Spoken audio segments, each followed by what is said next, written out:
Din anul 2005 și până în prezent, festivalul francofon Primăvara Poeților Le Printemps de Poet a fost sărbătorit în fiecare an prin diferite activități și la Suceava. Elevii Colegiului Național Ștefan cel Mare din municipiul Reședință de Județ au susținut marți 19 martie mai multe momente, pe care i le-au dedicat poetului cilian Pablo Neruda. La eveniment au participat elevi, cadre didactice, directorul Bibliotecii Bucovinei Ighezbiera Suceava Gabriel Cărăbuș, dar și scriitoarea Angela Furtună. Pablo Neruda a devenit un poet cunoscut încă din perioada adolescenței sale și a scris în diverse stiluri, inclusiv poezii suprarealiste, epopei istorice, manifeste politice deschise, poezii de dragoste. Un volum foarte cunoscut al lui este 20 de poeme de dragoste și un poem de disperare. Un semn particular al acestui poet este faptul că scria adesea cu cerneală verde pentru dorința și speranța din poeziile lui. Porque tu ser pasara sin pena al lado mío y saliera en la estrofa limpio de todo mar.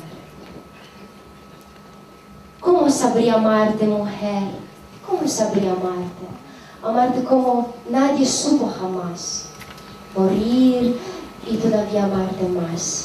Y todavía amarte más y más. Scopului artistic al festivalului se adaugă astfel și un scop didactic și formator, în spiritul multicultural și de diversitate lingvistică, promovat de francofonie și de bunele relații româno-franceze. Din 2005 încoace, noi, Biblioteca Bucovinei, sub auspiciile Consiliului Județean Suceava, în fiecare an, cu diverse colegii din municipiu sau chiar din județ, ne angrenăm în Festivalul Primăvara Poeților, Le Printemps de Poet. După cum știți, este un festival al Franței, al francofoniei până la urmă. Acest proiect este derulat, să spunem, sub coordonarea scriitoarei Angela Furtună, cea care de altfel l-a și coordonat în ultimii ani la noi la Suceava, iar astăzi ne aflăm la Colegiul Național Ștefan cel Mare, în cadrul unei serii de activități pe care le derulăm în mai multe colegii ale Bucovinei și m-aș referi aici la faptul că vom avea deplasări și la Colegiul Samuel Ilesopescu, la Colegiul Tehnic Samuel Ilesopescu și la Colegiul Tehnic Mihai Băcescu din Fălticeni, asta chiar mâine, spre exemplu, și la Colegiul Economic Dimitrie Cantemir.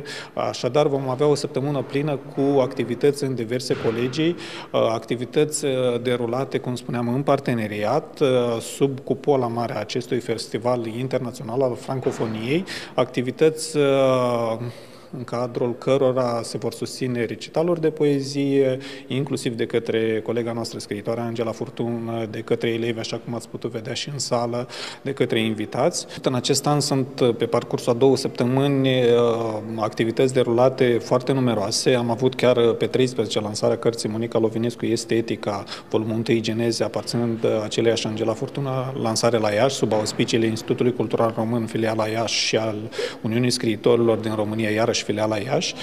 A crescut foarte bine, a crescut, știu eu, încet, dar sigur, până la urmă, astfel încât unitățile de învățământ au căpătat încredere și în momentul în care, în acest an, după cum știți, în urmă cu ceva vreme, 2-3 săptămâni, am făcut anunțul că vom derula din nou acest eveniment, unele unități de învățământ s-au adresat direct pentru a fi cuprinse în program, pentru a avea diverse activități, fie la care să participe la noi, la bibliotecă sau în alte locații, fie la care să ne deplasăm noi chiar în cadrul acelor unități de învățământ. În cadrul festivalului vor fi acordate și anumite premii care au fost inițiate de scriitoarea Angela Furtună, coordonatoarea festivalului. Chiar astăzi aici la Colegiul Național Ștefan cel Mare va fi oferit și premiul Iulia Leu Meiza, profesor care de altfel a și profesat aici în cadrul colegiului, profesor de marcă al colegiului. Premiul care a fost inițiat de Angela Furtună în urmă cu 2 ani, cred. De asemenea, la Samuel Ilesopescu vom avea iarăși un alt premiu pe care îl vom ține ca și surpriză pentru cei de acolo. Ziua Internațională a Francofoniei și Ziua Internațională a Poeziei vor fi celebrate alături de scriitori, cărturari, profesori, elevi și studenți în cadrul acestor evenimente ale festivalului, ce se vor derula în mijlocul publicului din școlile sucevene. Te-am purătat tine, stolă de bine,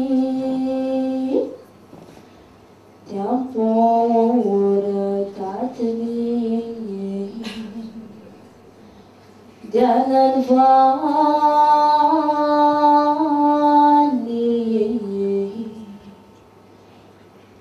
făcut,